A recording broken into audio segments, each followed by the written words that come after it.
Now question number 8b3. At December 31st last year, the balance sheet prepared by the company included 504,000 in account receivable and allowances for doubtful account 26,400. तो अगर हम यहाँ पे 8b3 की बात करें तो जो हमारे पास अकाउंट रिसीवेबल हैं उनका जो हमें बैलेंस दिया हुआ है डेट इज़ 504,000 और उसके बाद हमारे पास जो अलाउंसेस फॉर डाउटफुल हैं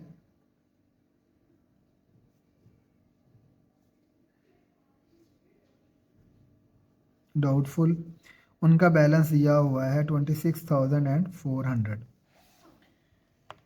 कहते हैं जी during January of the current year selected transactions are summarise as following: sale on account, cash collection from customers और account receivable from Acme company written off as worthless. तो ये तीन हमें दी हुई हैं। उसके बाद फ़िलहाल इस पैराग्राफ को मैं रीड नहीं कर रहा, इसको जब रीड करना है तो मैं आपको बताऊंगा। फ़िलहाल मैं फर्स्ट इंस्ट्रक्शन पे आ रहा हूँ। कह रहा है prepare entries in journal from the summarise for the entire month of the January the activity described in 3 number item, ये वाली 1 2 3। वो कहता है ये जो 3 एक्टिविटीज़ हैं इनको जर्नल फॉर्म में इनकी जर्नल एंट्रीज पास करें। Also show the adjusting entry at January 31st to provide the uncollectable account. और वो कहता है कि अनकलेक्टेबल अकाउंट की एडजस्टिंग एंट्री जो है वो पास करें। अब ये जो लाइन मैंने अंडरलाइन की है इसका रिलेशन यहाँ पे है तो उसको हम बाद में करते हैं। फर्स्ट ऑफ ऑल सिंपल हम जो फर्स्ट रिक्वायरमेंट है उसमें जो सीधी जर्नल एंट्रीज उसने कहा है हम उसको लिखते हैं। सबसे पहले सेल ऑन अकाउंट की जर्नल एंट्री आपको पता ही है कि वो होती है अकाउंट रिसीवेबल डेबिट और सेल्स क्रेडिट। तो वो आ जाएगी हमारे पास 360 एंड 640, अगेन 360 और 640। सेकंड है कैश कलेक्शन, तो देन हम लिखेंगे कैश अकाउंट डेबिट और अकाउंट रिसीवेबल क्रेडिट और डेट इज 364,800 364,800 364,800। देन है जी अकाउंट रिसीवेबल फ्रॉम, जो राइट ऑफ हमने कर दी हैं तो हम लिखेंगे अलाउंसेस फॉर डाउटफुल डेट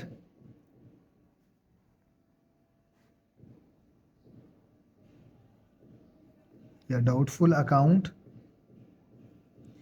और account receivable credit.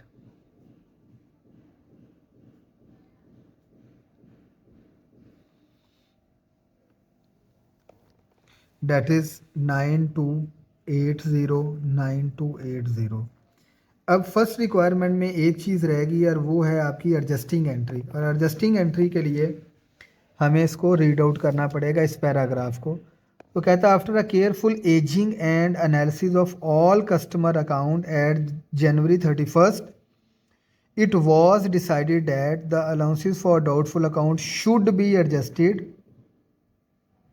to at a balance 29280 in order to reflect the account receivable at a net realizable value in the January balance sheet।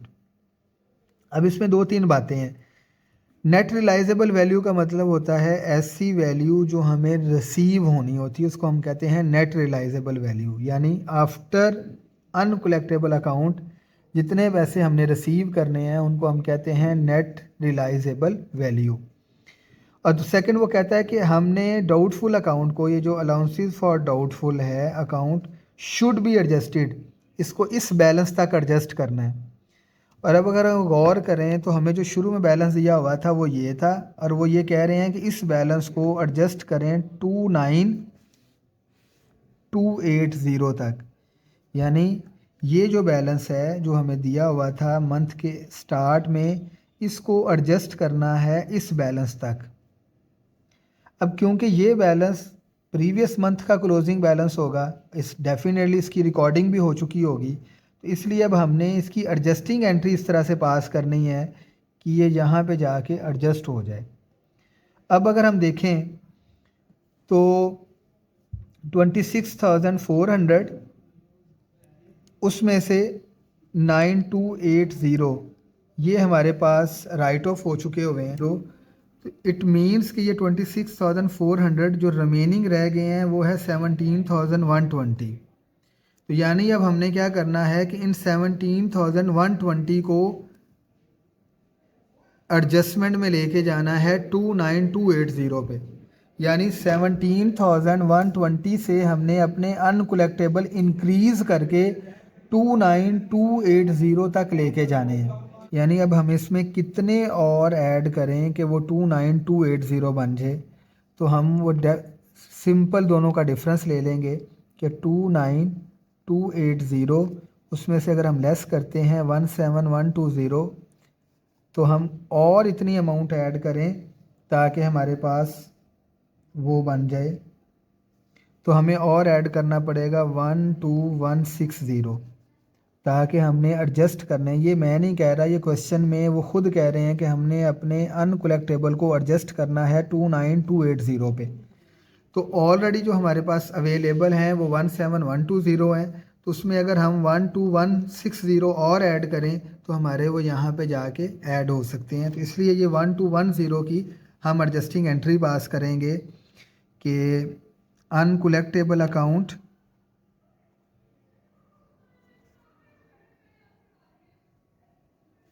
Expense debit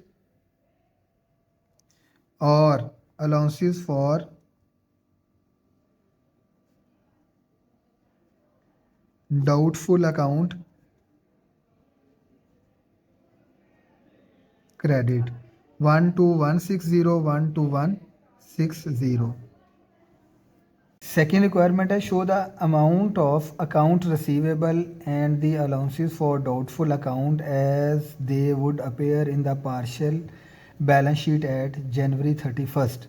इसकी second requirement solve करनी है। B part में हमने balance sheet बनानी है। तो balance sheet के लिए आपको पता है कि सबसे पहले हम नेम ऑफ कंपनी लिखते हैं, ठीक है जी, और कंपनी के बाद फिर हम यहाँ पे लिखेंगे बैलेंस शीट, और जो भी इसकी होगी एज ऑन डेट वो लिखेंगे।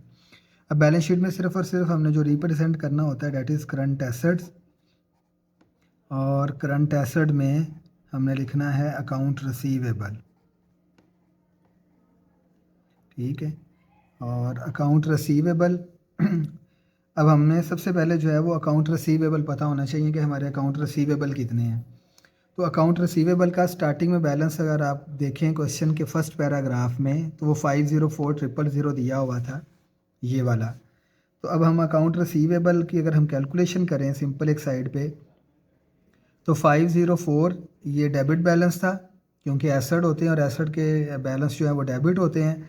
फिर अकाउंट रिसीवेबल डेबिट हो रहे थे 360,640 से, ये भी डेबिट हो गया। फिर उसके बाद अकाउंट रिसीवेबल क्रेडिट हो रहे हैं 364,800 से, और फिर उसके बाद अकाउंट रिसीवेबल क्रेडिट हो रहे हैं 9280। तो जो क्रेडिट हो रहे हैं हम इनको लेस कर देंगे, और जो डेबिट वाले हैं उनको हम प्लस कर देंगे। जो फाइनल आंसर हमारे पास आएगा डेट इज़ 490,560। तो यही यहाँ पे हम बैलेंस शीट में भी शो कर देंगे, डेट इज़ 490 एंड 560। अब इसमें से हम लेस करेंगे अलाउंसेस फॉर डाउटफुल अकाउंट, तो वो हमने लेके जाने थे 29280 पे फर्स्ट रिक्वायरमेंट में, तो वो हम इसमें से लेस कर देंगे। आंसर रह जाएगा हमारे पास 461,280।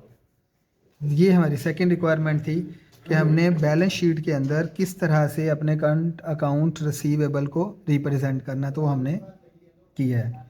अब थर्ड पार्ट है, थर्ड पार्ट में सेकंड क्वेश्चन की तरह, थर्ड क्वेश्चन की तरह उसने हमें रीज़न बताई हुई है कि assume that 3 month after the receivable from Acme company had been written off as worthless. Acme company won a large award in the settlement of patent litigations and immediately paid 9280 debt to Lockheed. Acme company won a large award in the settlement of patent litigations and immediately paid 92 debt to company. Give the journal entry or entries in journal form to reflect this recovery of receivable previously written down. अब हुआ क्या कि जिससे ये वाले जो हमने right of किया था, इनको कोई अवार्ड मिला. उस अवार्ड की वजह से इन्होंने कहा कि हमारी फाइनेंशियल करैक्टरिस्टिक्स जो हैं वो बरकरार रहें, क्वालिटीज़ ठीक रहें. इन्होंने जो पैसे पहले कहा था कि हम बैड डेट्स हो गए हैं, पैसे नहीं देने, वो इन्होंने हमें पैसे पे कर दिए हैं. जब इन्होंने वो हमें पैसे पे कर दिए हैं तो फिर हम इसकी रिकॉर्डिंग करेंगे. अब अकाउंटिंग में किसी भी चीज़ की रिकॉर्डिंग किस तरह से होती है कि जैसे फॉर एग्जांपल यहाँ पे हम इसको पहले राइट ऑफ कर चुके हैं, तो पहले इसी को हम रिवर्स करेंगे. पहले ये रिवर्स करेंगे और रिवर्स करने के बाद फिर हम रिसीविंग की एंट्री पास करेंगे. तो सबसे पहले हम इस एंट्री को रिवर्स करेंगे. हम लिखेंगे account receivable debit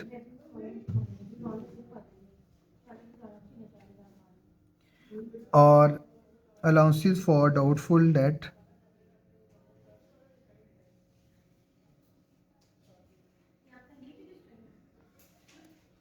doubtful account credit.